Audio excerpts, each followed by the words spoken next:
आप हैं Shyamlal Chaudhary YouTube channel पर और मैं भारतीय इतिहास के आधुनिक भारत के ब्रिटिश शासन की कृषि नीति पर आज चर्चा करूंगा।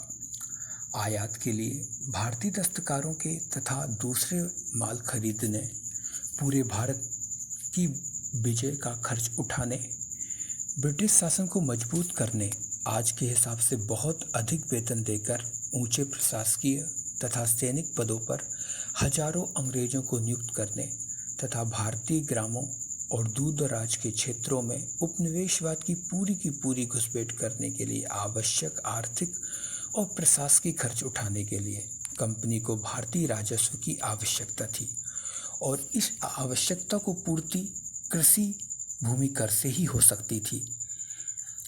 इस कारण ब्रिटिश शासन ने 50 वर्षों के भीतर ही भू स्वामित्व के स्वरूप और अंग्रेजों द्वारा भारत में भू राजस्व निर्धारण और संरक्षण की नई प्रणाली से ब्रिटिश पूर्व कृषि प्रणाली और भारतीय ग्रामीण समाज की आत्मनिर्भरता नष्ट हो गई। उसने 3 कृषि नीतियां लेके आए। स्थायी बंदोबस्त, जिसे जमींदारी प्रथा भी कहते हैं, रैयतवाड़ी व्यवस्था और महालवाड़ी व्यवस्था। पहले हम बात करते हैं स्थायी बंदोबस्त की। 1793 में स्थायी बंदोबस्त या जमींदारी प्रथा लागू की गई। इस पद्धति को जागीरदारी, मालगुजारी या बीसवेदारी आदि के नामों से जाना जाता है। इस व्यवस्था के अंतर्गत जमींदार, जिन्हें भूस्वामी के रूप में मान्यता प्राप्त थी, को अपने क्षेत्रों में भू राजस्व की वसूली कर उसका 10/11 भाग राज्य को देना पड़ता था और 1/11 भाग अपने पास रखते थे। इस व्यवस्था के अंतर्गत सबसे अधिक लाभ जमींदारों को हुआ। स्थायी बंदोबस्त बंगाल, बिहार, उड़ीसा, उत्तर प्रदेश के बनारस, कर्नाटक में लागू किया गया था। इस व्यवस्था के अंतर्गत संपूर्ण ब्रिटिश भाग के क्षेत्रफल का लगभग 19% भाग सम्मिलित था। स्थायी बंदोबस्त के अंतर्गत जमींदारों की स्थिति अत्यधिक मजबूत हो गई क्योंकि उन्हें भूमि का स्वामी स्वीकार कर लिया गया। इस व्यवस्था के अंतर्गत जमींदार काश्तकारों से जमीन वापस छीन ली जाती थी। काश्तकार पूरी तरह से जमींदारों की दया पर निर्भर थे। 1794 का सूर्यास्त कानून स्थायी बंदोबस्त के तहत महत्वपूर्ण तथ्य है। इसके तहत यह घोषित किया गया था, यदि पूर्व निर्धारित तिथि के सूर्यास्त तक सरकार को लगान या उसका कोई भाग नहीं दिया गया तो जमींदारों के विरुद्ध कानूनी कार्यवाही की जाएगी। स्थायी बंदोबस्त के अंतर्गत कंपनी को लाभ के रूप में आय का एक निश्चित हिस्सा तय हो गया। दूसरा एक इम्पोर्टेंट तथ्य है कि इस व्यवस्था से दूसरा लाभ अंग्रेजों को ये हुआ कि कंपनी को एक ऐसे वर्ग का सहयोग मिला जो लंबे समय तक कंपनी के प्रति निष्ठावान बना रहा। जोन्स और चार्ल्स ग्रांट इस व्यवस्था से जुड़े हुए हैं। स्थायी व्यवस्था का सबसे घिनौना पक्ष यह था कि सरकार की मांग तो स्थिर थी, परंतु जो कृषक जमींदार पर निर्भर थे वह परिवर्तनशील थी। अब हम बात करते हैं रैयतवाड़ी व्यवस्था की। ब्रिटिश लोगों द्वारा लागू की गई दूसरी व्यवस्था रैयतवाड़ी व्यवस्था थी, जिसे सर्वप्रथम थॉमस मुनरो और कैप्टन रीड द्वारा तमिलनाडु में लागू किया गया। इसके पश्चात इस व्यवस्था को धीरे धीरे महाराष्ट्र, पूर्वी बंगाल, असम तथा कुर्ग में लागू किया गया। इस व्यवस्था के जन्मदाता थॉमस मुनरो और कैप्टन रीड को माना जाता है। 1792 में रैयतवाड़ी व्यवस्था को पहली बार मद्रास के 12 जिले में कैप्टन रीड द्वारा लागू किया गया। इस प्रणाली के अंतर्गत संपूर्ण ब्रिटिश क्षेत्र का 51% भाग शामिल था। इस प्रथा के अंतर्गत रैयतों की भूमि का मालिकाना अधिकार दे दिया गया, अर्थात प्रत्येक पंजीकृत भूमिदार को भूस्वामी स्वीकार कर लिया गया।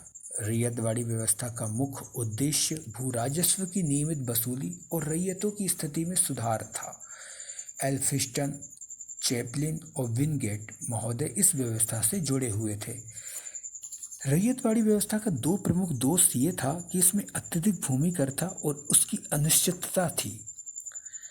इस व्यवस्था के अंदर लगान की वसूली कठोरता से की जाती थी तथा लगान की दर काफ़ी ऊंची थी, जिसका परिणाम यह हुआ कि कृषक महाजनों के चंगुल में फंसता गया और बाद में महाजन और किसानों के मध्य संघर्ष का कारण बना। अब हम बात करते हैं महालवाड़ी व्यवस्था का।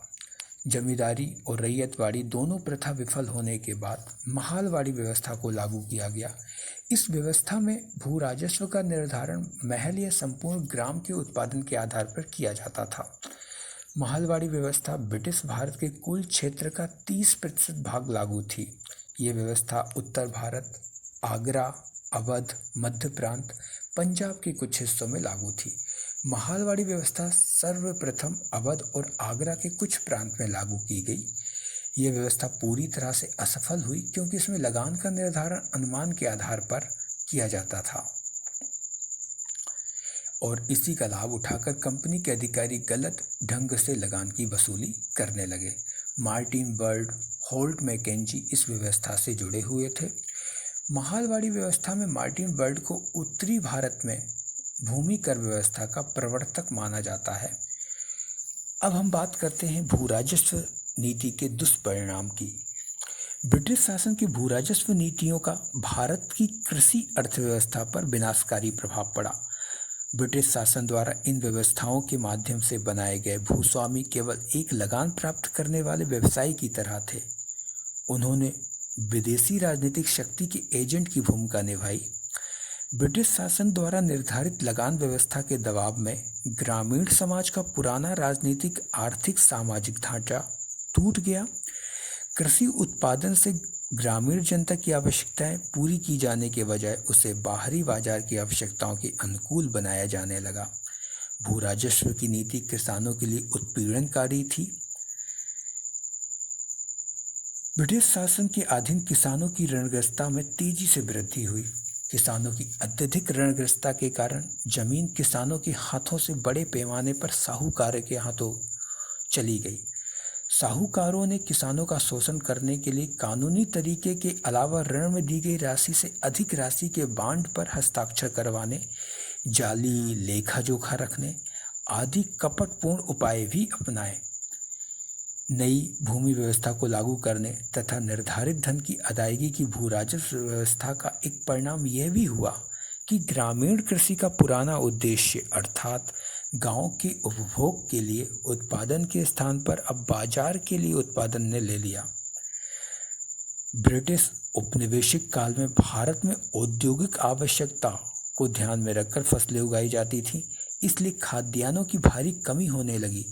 खाद्यान्नों की कमी के कारण 1866-67 में उड़ीसा में भयंकर अकाल पड़ा और 19वीं शताब्दी के अकालों को आपदा का महासागर कहा जाता है।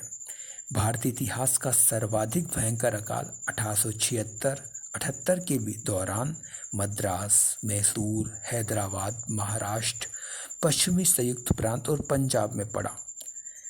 इसी कारण पार्सिवल स्पीयर ने इसे खुली और बेशर्म लूट का काल कहा है। तो ये तो थी संक्षिप्त चर्चा भू राजस्व नीति ब्रिटिश शासन की, और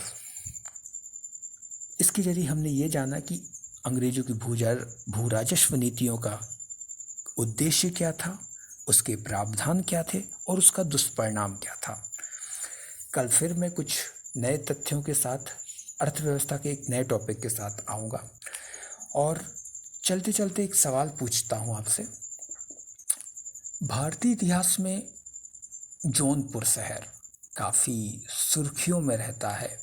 मतलब सुर्खियों से सेंस कि जौनपुर काफ़ी ऐतिहासिक शहर है, क्योंकि इसकी स्थापना मोहम्मद तुगलक की याद में फिरोज शाह तुगलक ने किया था। और जौनपुर को भारत का सिराज कहा जाता है। तो आप बताइए, ये सिराज जो सांस्कृतिक दृष्टि से काफ़ी संपन्न था, ये किस देश का स्थल है? सवाल एक बार फिर सुन लीजिए आप। सिराज किस देश का स्थल है? और आप श्यामलाल चैनल को ज़रूर सब्सक्राइब करें, और अगर आपको वीडियो पसंद आया हो तो ज़रूर अपनी राय और इसे लाइक करें। तो अब दें इजाज़त। धन्यवाद।